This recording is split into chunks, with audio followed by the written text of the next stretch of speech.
even if you're nervous or you think you might fail, it's always way better to just go and give it a shot. And having failed at a lot of things, and the failures get a lot less notoriety, you hear less about them, but I failed at least as many things that I've succeeded at. It's not that big of a deal. So I think just go ahead and go try something. Hello and welcome into the show. This is the Free Outside Show, so hopefully you're in the right spot. Today, I'm going to do something a little different. I did this interview on Chad Lubinsky's podcast, Peanut Butter and Mountains, so check that out. So subscribe to that, but only right after you give me 5 stars and subscribe to my podcast channel. Are they channels? I don't know. Anyways, we're going to just replay or play, because we haven't played that on this channel before. We're going to play that interview on this channel, on this podcast feed, on this podcast for the episode today, because I think it's fun, insightful, and you can see a different side of me, and we can do anything we want over here because I'm in charge. All right, let's just roll that tape. Yeah, there was no tape involved in the taping of this. Let's just roll that feed. Roll that feed. Welcome back to the podcast. So we had Jeff Garmeyer, aka Legend, on the podcast several months ago, which it was actually episode 71 to be exact. And man, we had such a good time, so we're going to run it back again today. And as a reminder, Jeff has over 30,000 backpacking miles under his belt, which I had to look that up again. I was like, dude, that is so freaking far. That's a lot of miles. I mean, I don't know if I haven't even, oh yeah, I definitely drove that, I guess, in the last few years, but anyway. But yeah, so he's done that. He's got calendar year Triple Crowns, multiple FKTs, and he's completing all these 250-mile races. So everybody that's listening is going to be sure to get something out of the podcast today. So welcome back, man. Yeah, thanks for having me. Ready to drop some more knowledge on the audience here. Let's go. Yes. So we're like we were just talking about, man, summer's flying by. You've already had an active year, which is most notably completing Cocodona 250. And then you just got back from an attempt on the FKT of the Tahoe Rim Trail. And then you also, sounds like you created your own run called the Montana Meltdown that we're going to be talking about later. So I would like to dive into all of those today. But where would you like to start first? Because I have questions lined up with all of these. I think, well, something that we have in common, which I think is pretty fun, let's just talk about like the seasonality and the progression, because I think that's what makes all of these things so engaging and entertaining is like you kind of have your winter style, you put that away, you move into spring and then summer. Yeah. And I mean, I think it makes the summers and the seasons and the years fly by, but it's also been the most fun way to live as well, and just super engaging rather than, I grew up in the Northwest where it rained all the time and just was like pretty similar weather pretty often. But man, I don't know, people hate on the winter and the cold, but the changes are what really drives me. I cannot do same. That's why I continually do new projects. Interesting. Okay, so why don't we start then with winter? What's your we were talking about this a little bit before podcast, like how does your training differ in the winter? What activities are you looking to do in the winter? Do you have goals in the winter? I'd be really interested in as well. Like let's start there first.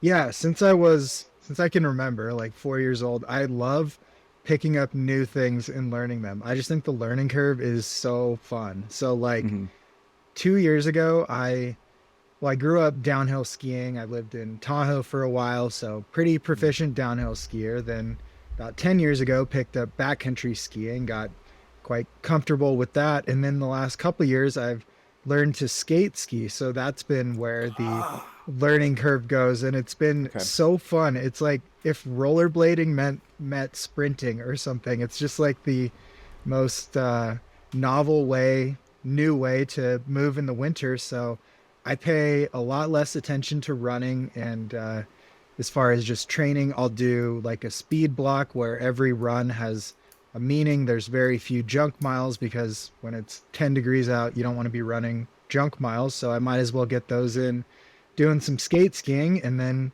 maybe 3 or 4 days a week I'll run, and a couple of those days are very specific speed workouts, and then as it transitions from winter to spring, I'll apply that more specifically to whatever race or FKT I'm doing. Maybe it's a heavier pack and working on some hiking or hills, or maybe it's flat and longer runs. And then by summer, you're just, I mean, that's when you want to enjoy everything and go on these long adventures and kind of be in that shape, ready to do everything. So winter is where you can really level up your fitness game in the sense of raise that aerobic ceiling.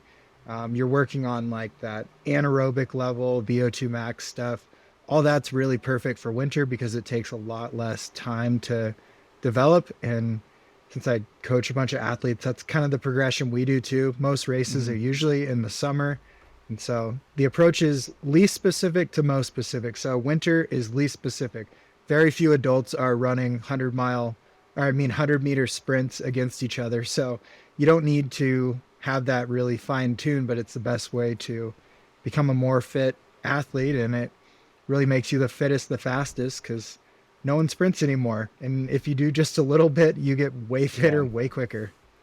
Dude, that's a really good point. Okay, so wow, there's a lot to unpack there. There's a lot of gems there. So essentially your training is seasonal along with your goals, which makes total sense. By the time you get to summer, like you want to have that blade as sharpened as possible. But kind of winter, you're kind of honing it. Spring, you're honing it maybe a little bit, but also Cocodona's during that as well. So you're probably getting it sharpened too from there, it sounds like. And then kind of varying the activities so you don't get bored and you can learn new things.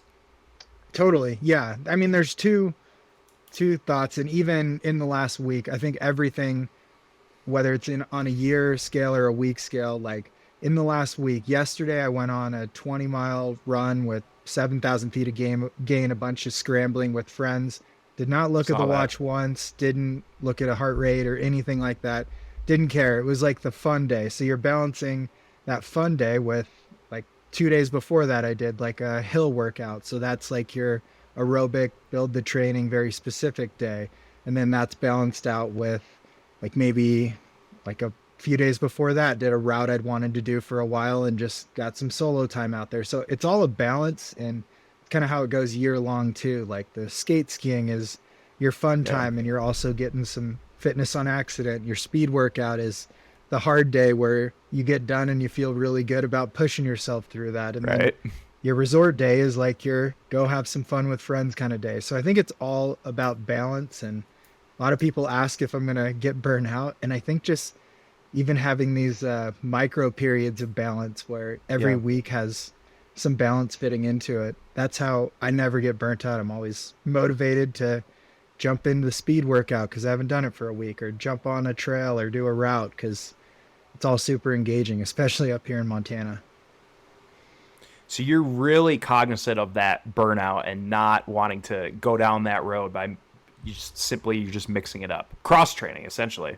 Yeah. And I know if I'm dreading something, like I'm on the verge of not wanting to do it anymore anyway. So it's pretty easy to just pivot and put something really fun in there, or ask if a friend wants to do something. And I mean, nothing in life is really determined by one workout or one day or one mistake or one activity. So if you know you're going to hate it, just don't do it. Skip that one that you're going to feel bad about and just move on to the next day and push off that burnout and just find something enjoyable. That's the whole point of it all. You're just trying to stay in shape so you can enjoy it and do well at things in life. Dude, that's some good stuff. Because I've definitely, and the crazy thing is I haven't ran as much as you have, anywhere near, but I'm already burned out of ultra running. Like for myself, I'm like, man, and now I've seen myself go back. I really love jujitsu. And it's, it's still a cardio workout. You're getting your interval work, but I mean, it's definitely not, you're not doing any type 2 kind of stuff really. But I have seen myself now coming back to that and really, really enjoying it. So that really resonated with me, with where you're like, well, maybe the things that you're really burning to do, that's the thing maybe you should focus on right now. And so that really resonates with me. And the other thing that resonated with me was skate skiing. Oh yeah. We have some trails here in Laramie, and we went up cross-country skiing, and I was like, wait, this is lame compared to these guys on these skate skis that are just buzzing right past me, right? Yeah. And so I am super interested in that. So was last year your first year into the skate skiing, and how did that go?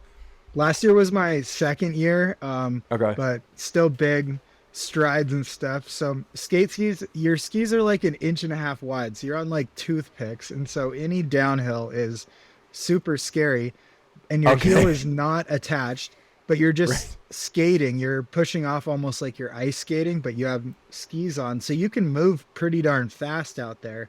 And that's what's fun about it is you're just gliding along the snow, you're pushing with your poles, and you're just whipping around turns, holding on for dear life on 10-foot hills. You're getting passed by like 10-year-olds who've been skiing their whole life up here on skate skis, but it's Yeah, just yeah. super fun. It's just such a different type of way to move fast, and you're going the speed as if you're sprinting, yet you're not breathing as hard, and Right. still a good workout. Yeah. Totally. So, okay, so how, because cross country skiing is slower, but although, albeit I will say that it's faster than my split board. When I put the cross country skis on, Totally. I was like, oh my God, I am rocketing right now. I mean, and so I can't imagine what skate skis are like, even in relation to those, because like I said, I saw those people just flying down those trails.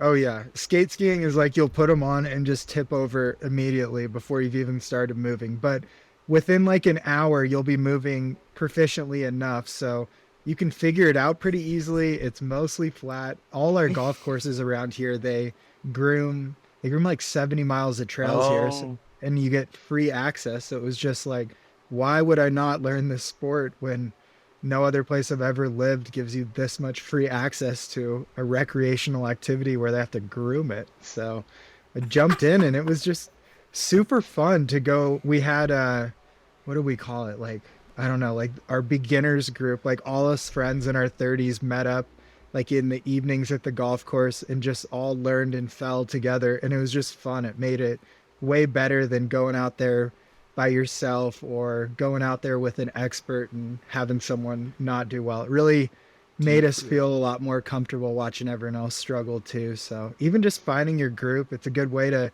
interact with friends rather than, I don't know, most social things involve like drinking or something. But when you can go out Right. and learn a sport together, or go out, even like it's sort of like backpacking, where if you find something that you're a novice at, or you find something where you spend the whole day together and you're engaged, you just become better friends way quicker than if 100%. there's distractions. It's a really cool thing, and skate skiing happened to be like the next realm of through hiking of like a couple hours a day, and we're just like laughing about falling and talking Yeah. about stuff, catching up while skating around a golf course. It's pretty cool. Really have enjoyed that, and it's really rare as an adult you get to find things that you don't know how to do that you can kind of learn to do without wrecking your body. And skate skiing was Mm. one of those. Just you can, yeah, it's pretty fun to try new things, but as adults we get stuck in these silos of things we've always done and never Yeah. branch out. So that's been rewarding with skate skiing as well. You sold me, man. I'm getting skate skis this year. I was already probably gonna get them, and after listening to that, I'm stoked. Like, I want to go on Marketplace right now and go find some or something. Oh yeah, our secondhand gear store is where we all got ours. Really? Okay. Yeah, it's just like pretty affordable. It's not like we're gonna be world class. We're just looking for something that Right. works.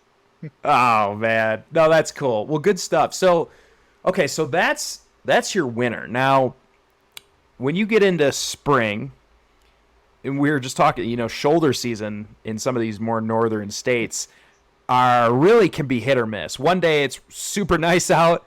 The next 4 days you're like, it's windy and snowing again. And then, and it's June, it's snowing again. And you're like, what is going on here? Right. Type of thing. So from what I understand, at least the last 4 years, or maybe not 4 years, but I know you've done it 4 times at least, the Cocodona Yeah. 250. So is that, well, I guess let's talk about that since that's in the spring. So, dude, what keeps you coming back to that race after? Well, this was your 4th time running it. So what's the allure with that race? Yeah, you know that thing you really want to just get right one time in your life? That is Cocodona for me. It's like every single Interesting. year something goes wrong with the race, and I don't have to win or anything. I just want a race where it feels like it went pretty smoothly. And every single year there's something, and at the same time I want it to go perfectly. It's kind of fun to get a new challenge every year to work on or to solve. And kind of how I work, because that's in early May, and in May we still have plenty of snow here, but kind of that spring, why I always say it's a tough time of year, is because that's when I have to transition from more Yeah.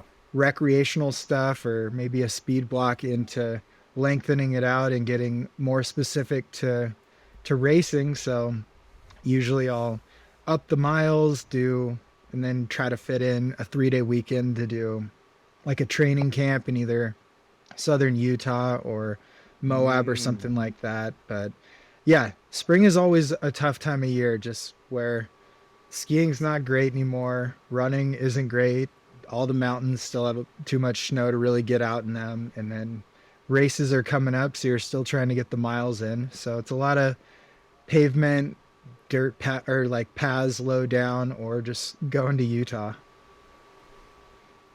Man, so that's what I was going to ask was, how does the heat hit you when you're in Montana all winter and it's barely getting above 32 degrees?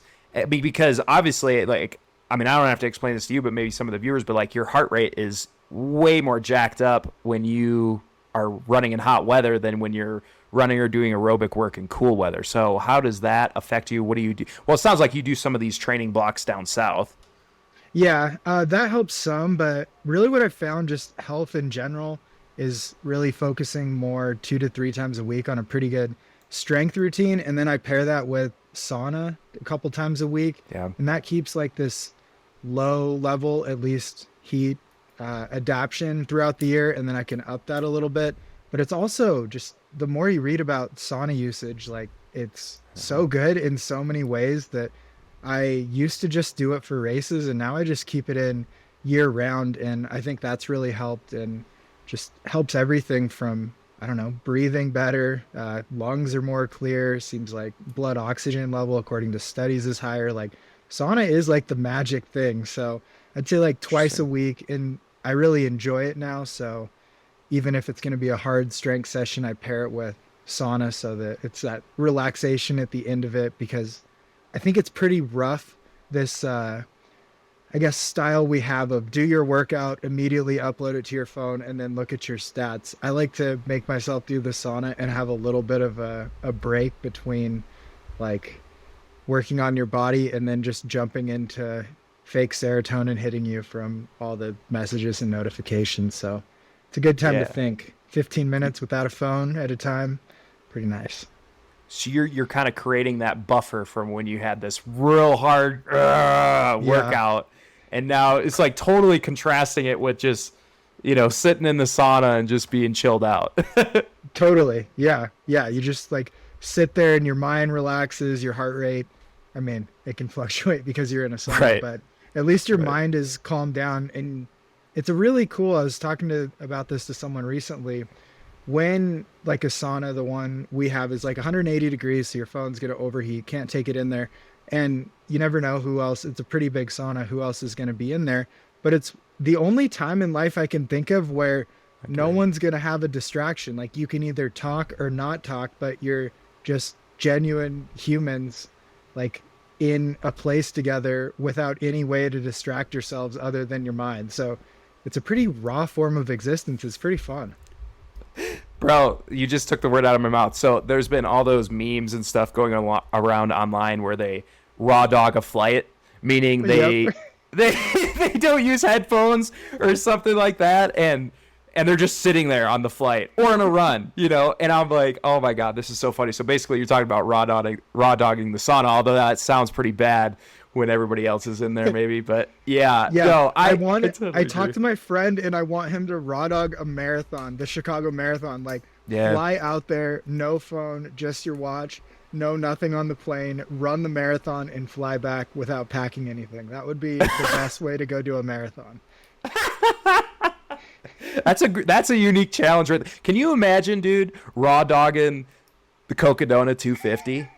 I mean, just no pack. How will it? Yeah, I don't know. Some water bottles. Yeah, I don't know how that would go.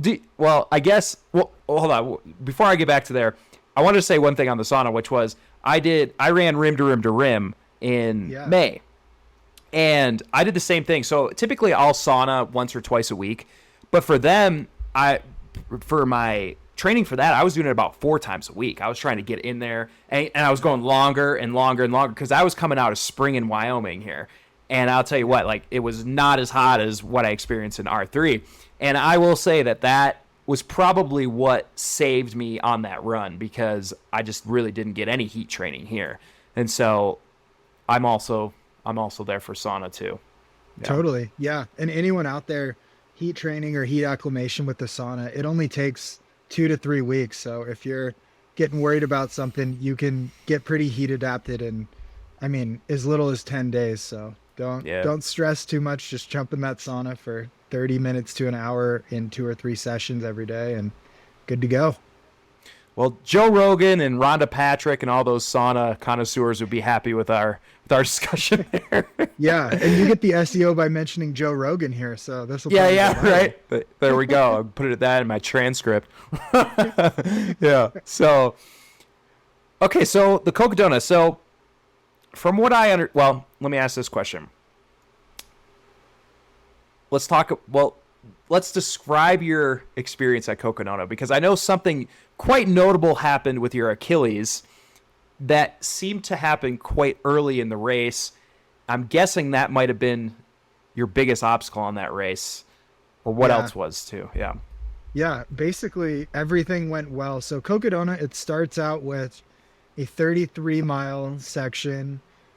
20 of it is dry between aid stations, and it gains 10,000 feet. So that's really the crux of it. And it's right next to Phoenix, so it's like 95 degrees every year.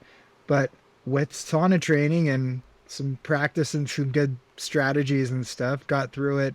No big deal this year. And it's always the crux of my race. So I was pretty stoked at mile 33, but then jogging along, it gets a lot flatter and more rolling. And then around mile 50, my Achilles just starts screaming, and it's getting progressively worse. It's just like, I don't know, like stabbing pain in maybe high ankle, low calf area. And I actually texted my friend who's a PT and was like, well, so just before you say that I should quit, I'm just going to say, I'm not going to quit. I'm going to try to finish this, but how should I tape my Achilles so that it hurts the least? So good. And so he texted me back. Actually, he was on vacation with his mom, and he used her foot as the example, showing me how to tape up my foot.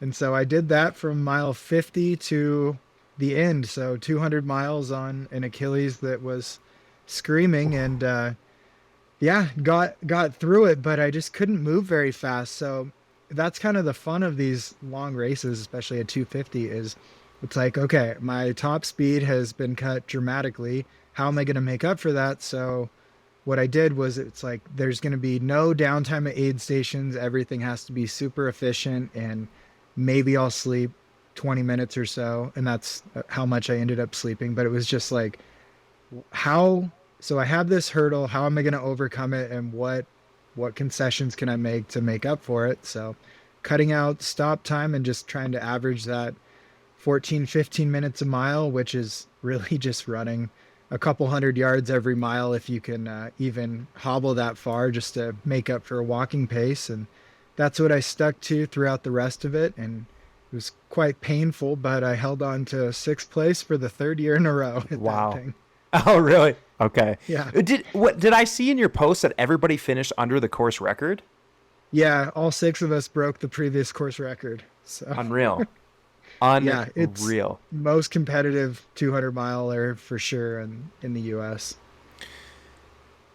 First of all, dude, congrats on that. Second, it's awesome that you have a buddy that's a physical therapist. I have the same thing. I do the same thing to him. I text him like, Ozzy, what's wrong here, type of thing. And then, did he ever say what was it that caused the Achilles issue? Because obviously you've ran over 50 miles many times before, and you're probably doing right up close to that, maybe in some of your training runs, or you're even past it. So why did it start bugging you there? Yeah, we don't know. It could have been something from like a slight rolled ankle, the stepping weird, and then just continues to jostle it because it came on fairly slowly. And like one of those things where you're running and it's like, oh, this bothers me, but sometimes little pains go away.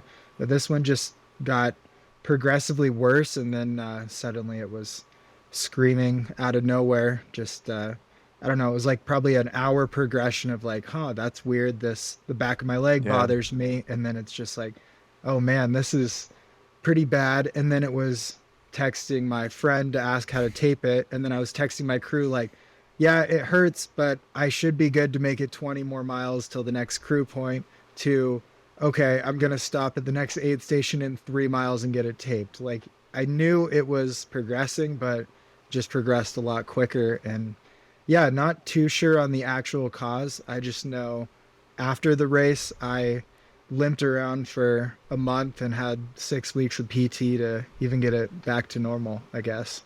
Ooh, did they diagnose us with Achilles tendonitis or what was it? Yeah, something tendonitis, tendinosis, something along that line. They did X-ray my foot too. They thought it might be some kind of broken bone that caused it, but all clear from what I was. Well, actually, I my doctor X-rayed the foot, and I was waiting for the results, but it was taking so long, and I had a meeting, so I just left and Yeah, was like, "They'll call me if something's that wrong." So they never good for called me, you. so I think nothing was wrong. Take back your time. Maximizing efficiency. I love it, dude. I love it. No, that's interesting because I actually got the same symptoms when I, but this was when I was doing that Goggins 4x4x48 challenge, and I was running on the concrete, and I usually don't run on concrete, and I was just doing that because I thought it was going to be the fastest, just right from my house, and I Yep. started getting that tendon, and my foot just blew up, kind of like how you had that picture of yours in the croc. My foot was the same thing, and then I just kind of started doing these exercises and it kind of eventually went away, but it was scary. I was like, is this going to be a forever thing? Because you see all the comments when you're YouTubing the Yep. exercises to fix it, and they're saying, oh, yeah, I've had this for 85 years. And I'm thinking, that can't happen, man. So Yeah. I'm glad it's doing better. And the craziest thing is after that happens, you just don't trust it. So it was like, well, that happened at mile Right. 50. So Yeah. maybe every time at mile 50 this happens. And I've had to break down some of that by doing a lot different training or pushing into that zone of like, okay, see, I went 75 miles and it For you. didn't blow up. Yeah, it gets very psychological. And usually I don't let that impact me, but it's very weird how those injuries just stick in your mind and leave that kernel of doubt. But yeah, 100%, man. What PSA while we're here, do your PT exercises. They actually work. Then you don't have it for 85 years. 85 years. Yeah, exactly. Well, that's awesome, man. Okay, so after Cocodona, then I guess, what's the next thing? What's the next thing that your summers had? Was it the Montana Um, Meltdown? Was that it?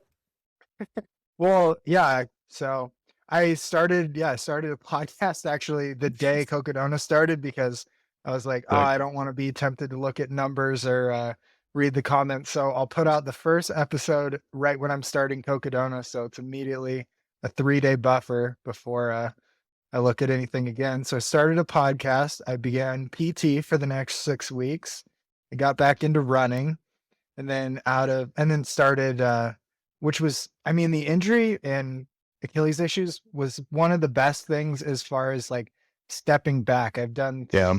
way less backpacking in the last couple years, and as kind of the way I was doing things, it was like, well, I can hike, so I can go backpack. I can still go backpack 40 miles because 40 miles is so easy. I gave everyone the recipe last time. You only Just go kidding. downhill or hike flats, Jeff.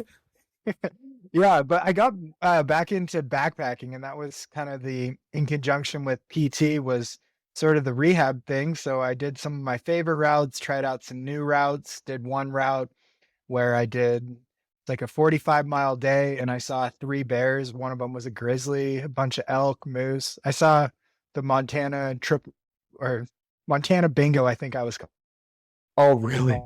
calling it. Like I saw like a like a mountain goats, elk, moose, grizzly bear, black bear, deer. Yeah, it was a really cool day, and it was just like I wouldn't have done this and wouldn't have had my fast packing gear out and been going. If I hadn't have gotten injured, I would have still been running and cramming stuff into it. So that Yeah. was a cool way to ease into the front part of summer and really focus on me and my girlfriend started a race, Montana Meltdown, and so we got that all squared away and listed on Ultra sign up. And No kidding. so Bozeman, Montana, October 12th. If anyone wants to see how far they can run, we have a awesome loop course here in downtown Bozeman, and do 4 hours, 12 hours, or 24 hours, and just really stretch the limits, see if you can hit 100 miles in a day. And so we set that up. And then I got back to running, and now I have a Wasatch 100 miler in a month. So just by happenstance, it's been the most balanced year, as we talked about, with winter and then a spring race, an injury, ease in with some backpacking, start up a couple new projects to keep me busy, some coaching, watching athletes do great, and then starting up my new endeavor as a race director. So it's been probably the most balanced year I've had in a decade, maybe. Wow. So tell me a little bit more about the Montana Meltdown. Where did that idea come from? Yeah, I'd always thought fixed time races were kind of weird, where you run loops around something. And then I did a few of them, and I realized they're really cool and engaging, because you see every other competitor, because the course is so short, you can see them, you can go with them, you can walk a full loop with them, you can jog, you get an aid station every mile and a half, so you don't ever have to carry anything. And if you're tired or you have stomach issues or got to use the bathroom, it's never more than a mile and a half.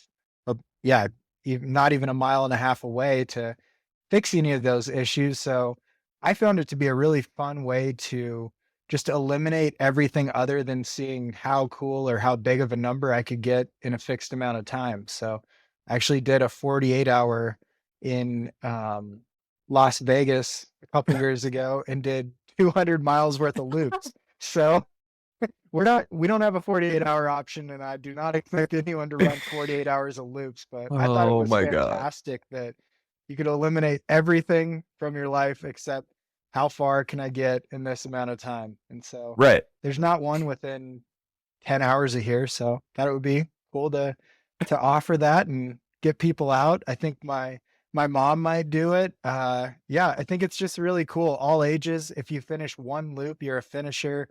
And it's a really cool thing, because I think races, especially hundreds, and now there's live stream and coverage of all these things. And now we got the Olympics going right now. They cover the first place people, but in like a fixed time thing, everyone is on the same track. You'll get passed by first place multiple times, but you'll get to interact with them. You're not 50 miles behind them on the course, and you get to chase your own goal right next to someone chasing their own goal. Their own goal might be 3 times what yours is, but you're right next to them on the same track. And I think that was the fun thing about the fixed time style, is some people's goal was 100 miles over 2 days, or 30 miles in 12 hours, or whatever it may be. Maybe it's just hike for 4 hours. It was pretty fun to just get everyone in the same area, same style event, and it caters to whatever your goal is. And there's no vert, so you don't even you could be from Florida and get this thing done. There's no vert, dang it. Yeah. No, it sounds accessible. Yeah, very. For a wide range of people. Yeah, bring people in, and yeah, that's really the main goal. And I think with everything blowing up, outdoor recreation, these more local community driven events are really how you're going to get to know the people next to you. Because I drove through West Yellowstone a couple weeks ago. The line to get in was 5 miles long. And that's not what Bozeman, Montana is about. We want some more local stuff, use our local parks, local mountains, build the local community. We don't need to go to Yellowstone. Yeah. Yeah. And you too can long to get in anyways. No. Yeah. I mean, you could just, why not? You could just go run with your neighbor around some loops. Yeah, exactly. You can learn go. who your neighbor actually is. Yeah. No kidding. That's a great point. That's a great point. Cool. Okay. So you mentioned fast packing. Fast packing is something that I have been dabbling in or thinking about dabbling in. So I just got off the Wonderland Trail a couple weeks ago. And have you ever done that, Wonderland? Oh yeah, I ran it. So I haven't fast packed it, but just ran it in a day. Dude, what'd you think of the vert? It's sneaky. I think the uphill is graded okay. Some of the downhill though is a little sloppy. Like you can feel it on your quads big time. Did you run clockwise or counter? Clockwise. Yep. Yeah. So I did it clockwise, and I remember recording into the camera. I said, I bet you the FKT on this was set counterclockwise because the descents, especially coming off a Clapatchie Park or whatever, like, dude, the descent, I'm looking at my watch, it's 22% grade. And I'm thinking, Yeah. you're trying to break with your trekking poles and stuff. And I'm thinking, man, anybody running this is going to be in trouble because they're obviously always your thought is like, oh, I'm going to be going so much faster on the way downhill. And for me, when I was backpacking it, I'm thinking, this is dang near as slow as going uphill. Totally. I'm right there with you. The downhills, I think every uphill you can kind of figure it out and you have the extra traction from just moving uphill. But yeah, the downhills were the shockingly slow part of that entire trail. And yeah, I think you're right. In just running it clockwise, it was really easy to figure out where probably is a better place to start and going counterclockwise. Yeah. It was like, we did this all wrong if we were wanting to do it fast, but that's part of the fun. We weren't trying for an FKT. We were just enjoying it. How many hours did that take? I think 26, maybe 27, maybe somewhere in there. Dang. 26, 27, just Legit. over a day. Legit, man. Legit. Yeah. Wow. It was fun. Well, so the last few days on the Wonderland, I started just running. Or just kind of jogging, I guess. It not running, but Yep. And I thought, man, I remember watching a Jeff Pelletier. He's that YouTube guy. He does some good YouTube docs. You've probably seen him.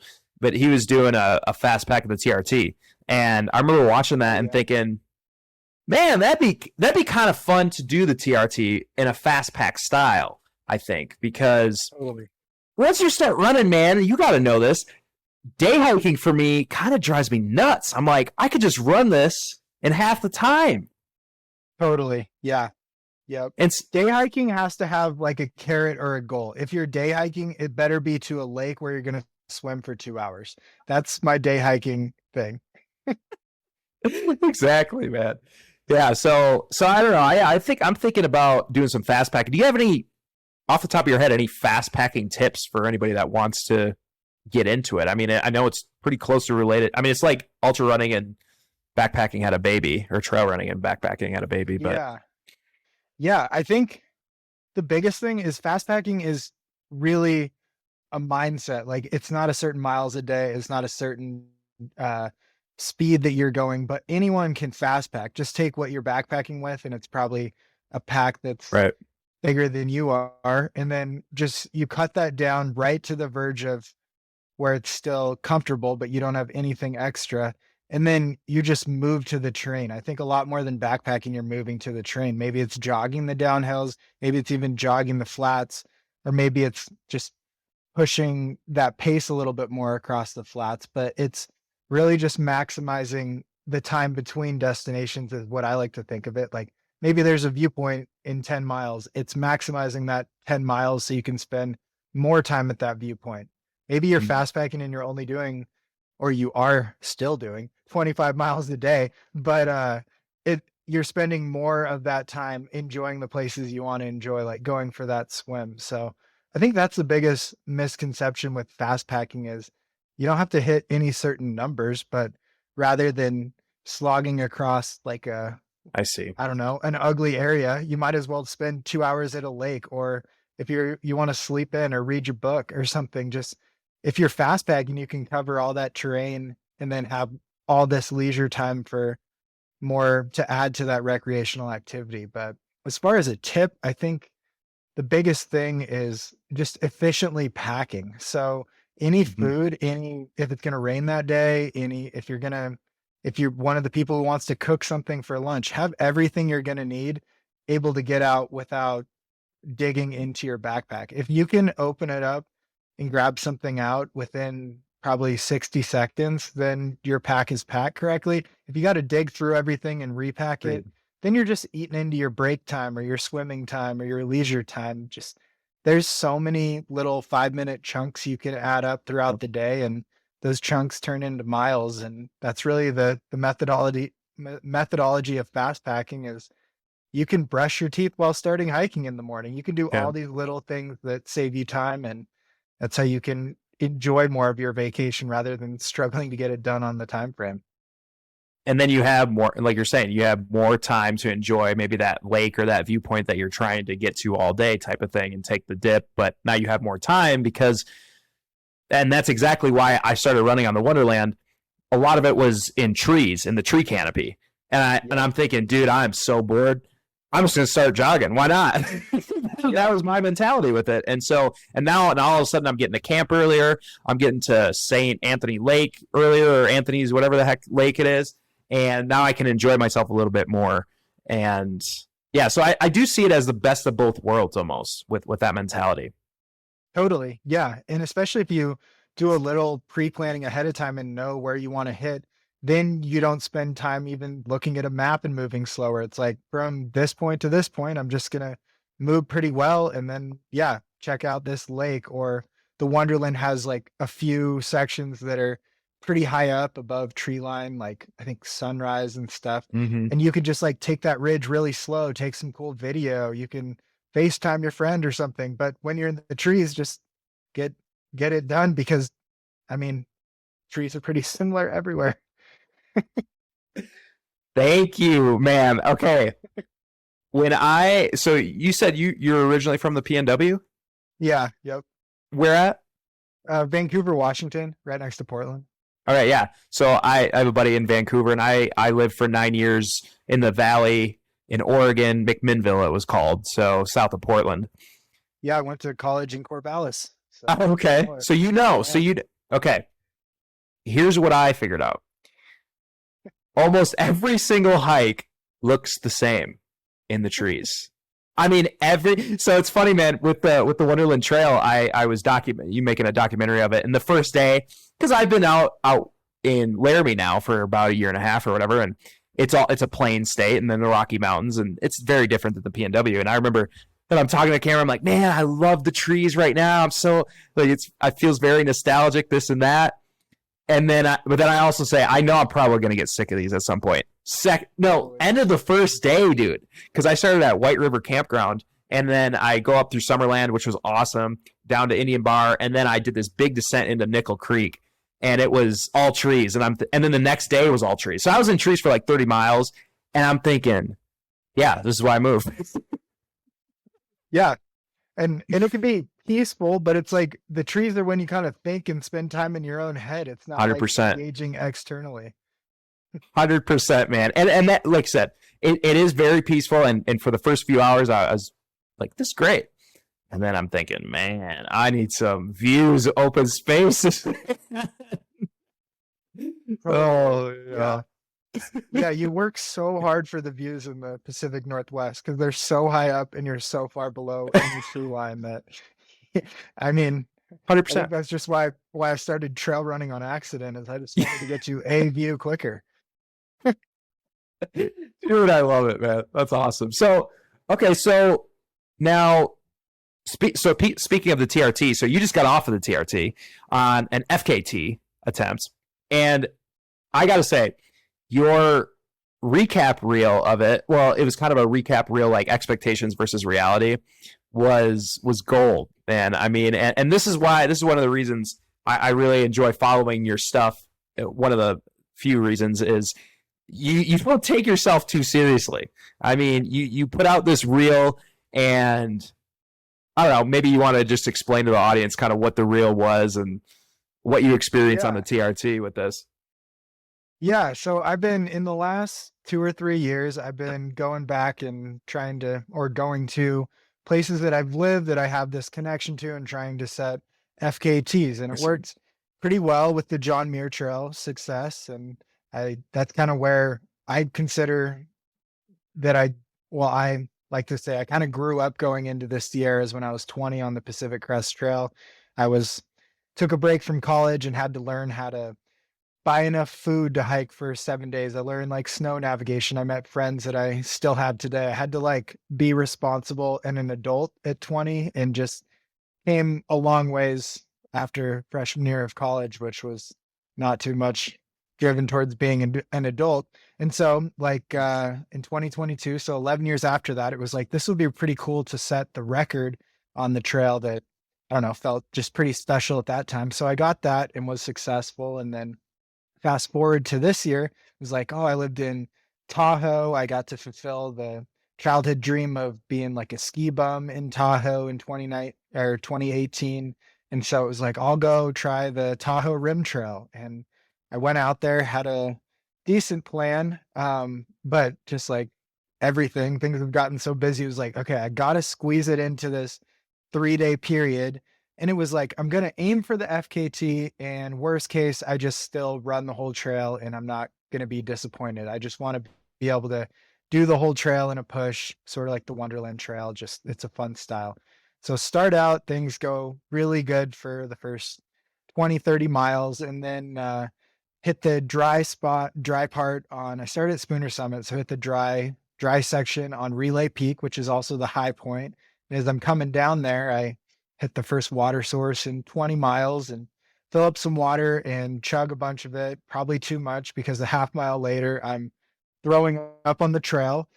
And this is in that reel because I threw up, and I don't throw up just one time. They're usually strings of 3 or 4 times. So one puke and it's like, this will be funny. I'll just start my phone recording. Maybe I'll catch it or something, or maybe I don't. And turns out it was a pretty perfectly framed shot on accident.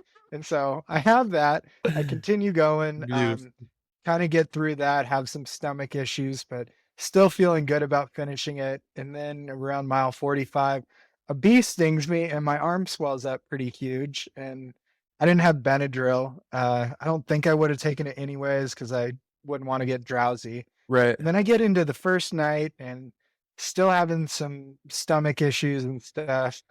And then I fill up some water and I'm unzipping my pack to change out headlamps because mine had gotten kind of dim and I had a backup or one I was going to switch to. And my whole pack just rips open, like the entire zipper unzips and it's not holding anything. And so it's like, okay, well, I can't carry anything in the back. So I turned around my running vest, like a front pack, and I'm hugging it to hold all the stuff inside of it for like a mile. No. Yeah. I have 100 miles or like 95 miles or something left of this trail. And I walk for a mile and it's like, my back is hurting. And this is so stupid. Why am I trying to do this? Yeah. I tried to fix the zipper, but I have it somewhere around here. It's completely, the welding just came apart when I guess my own strength was so big that I just ripped the zipper off. Right. But then it was just like, this is not going to work. So I ended up sleeping in an emergency blanket for a couple hours, walked into Tahoe City, took 3 rides, but I hitchhiked back to my car and then called it a trip and drove out to coach an athlete and my girlfriend who were running a race in Utah. So that's kind of how the trip went. Had giant plans of shoot for the FKT. Worst case, I'll just have an awesome 170-mile adventure run, and 75 miles into a 170-mile run, it just exploded where it became the moment of, I've dealt with all these things. I can probably get through them. And then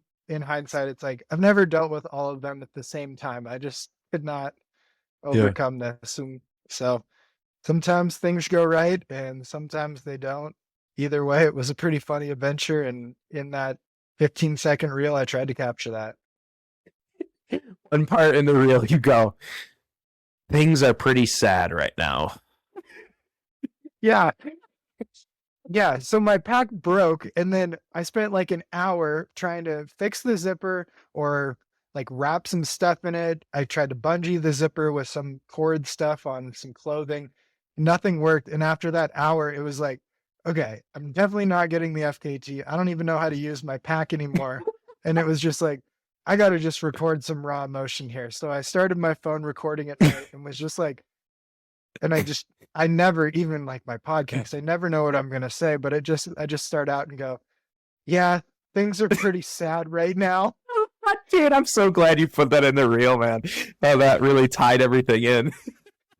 Yeah, and it was like, I'm just disappointed because literally nothing went right. And yeah, I just rambled for a little bit. But yeah, it's pretty fun to, I think, video when you're in the moment. I don't like to pull out technology, but sometimes Right. when it's just like you have these thoughts or things in your head, it's pretty fun to Agreed. just record them, and you can always delete them later. But that's kind of Yeah. my mindset of things suck. Let's just start recording. No one has to see this, but maybe I'll love it later.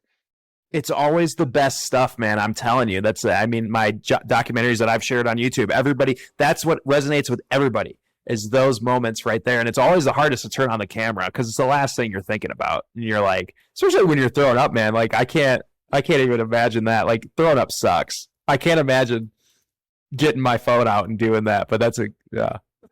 Yeah. I mean, throwing up just hurts more than anything. Exactly. Especially when you're supposed to throw up and then keep running. Right. Just feeling. Right, exactly. I can't imagine. Oh man.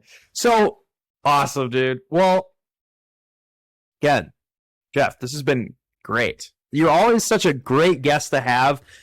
What I really love, and this is a little plug probably for your podcast, even though I haven't listened to it. But Jeff is a really good communicator. So, when I ask you questions, like, or when I leave space to talk, you fill in that space. It's just really good stuff, man. So I would recommend going over to listen to his podcast, The Free Outside. We'll put it in the show notes. Do you guys have a link for the Montana Meltdown? Yeah, definitely. I can shoot that over to you as well. Okay. So we can put that in there as well. And then Jeff's at The Free Outside on Instagram. Is there any underscores? Cool. No, just The Free Outside. Free Outside was taken, but it's Free Outside on everything else. Instagram is The Free Outside. The Free Outside. Awesome. Perfect. Yeah. So, well, I guess kind of, man, in closing here, is there anything else you want to bring up or talk about, or anything else? I think something that I haven't said anywhere in a long time that I'd like to bring up is when I was 19, I was like home when you're at that weird age, you've just started college, but you go back to like a high school football game, and some kid's dad was like talking to me. He's like, yeah, just remember, don't just like go march through life and think you'll always do something later. And I don't know, I kind of think about that a lot still. It's just like a thing in passing. He'd probably never remember it. And just like the whole saving up things to do later. And I think just embracing that and taking the plunge to quit college at 20. I went back and finished eventually to hike the PCT, but all these little things where it's like, oh, I want to do the Tahoe Rim Trail. I mean, I failed pretty epically at it, which is funny, but I also went and tried it. I think just even if you're nervous or you think you might fail, it's always way better to just go and give it a shot. And having failed at a lot of things, and the failures get a lot less notoriety, you hear less about them, but I failed at least as many things that I've succeeded at. It's not that big of a deal. So I think just go ahead and go try something. Even if you're nervous or you think you might fail, it's always way better to just go and give it a shot. And having failed at a lot of things, and the failures get a lot less notoriety, you hear less about them, but I failed at least as many things that I've succeeded at. It's not that big of a deal. So I think just go ahead and go try something. You only make it 20 miles on the Wonderland Trail and have to hitchhike back to your car. Totally cool. At least you went and gave it a shot. It's a lot better than wishing you'd tried to do it. Boom. Mic drop right there. Jeff Garmire, everyone. Stay elite, my friends.